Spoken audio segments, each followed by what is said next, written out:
So to carry on from the previous video, so one thing we've also got to look at is what is the intention. Now I keep on going about what is the intention. So the intention from this dialogue, and hopefully it can come across from the fact that they're saying they're very sorry, so emphasizing apology and emphasizing that it was a mistake, they didn't mean to do it, is that they don't want to get a speeding ticket, they don't want to get a telling off from the officer, so they're trying to appease the officer or just be very friendly with the officer, but in a formal way as well, in a way almost that they come across as quite forgetful.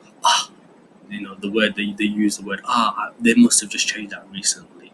But also, if there's some of you who are quite clever, they might have noticed that the character in their dialogue, they say they must have changed that recently, but then they also say, I'm not very familiar with this area. Could the character be lying? Could the character be someone who's a little bit sly? You never know, but it's interesting. It's just always try to put across the intention within this. It's something to just a little something to consider. Now, if we move to the next example,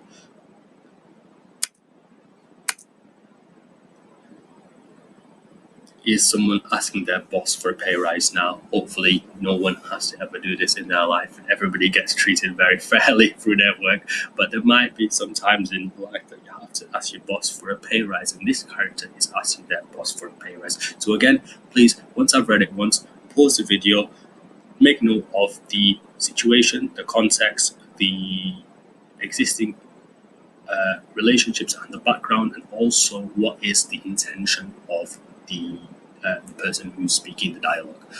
And then once you've unpaused it, we'll go for it. So here we go. Listen, pal, I'll be honest, I love it here, matey. I like working for you, you've treated me well, and I feel like it's a great place.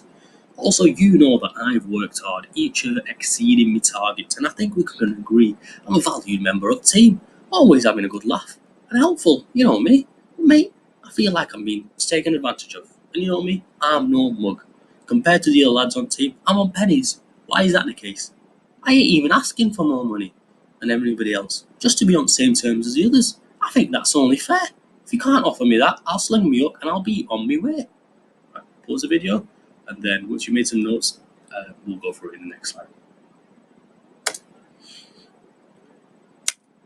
So when you're ready to unpause the video, let's just go through it. So one of the things we've done here is we've used colloquial terms, so informal terms. So like I've used, they're all highlighted in red. So we've used year, of, ont, I ain't, and then sling me hook. Hopefully that what can come across is that this character is of a working class background, and more importantly that they've got a great relationship with their boss, that they can talk like this. So they talk almost as if they're on the same level.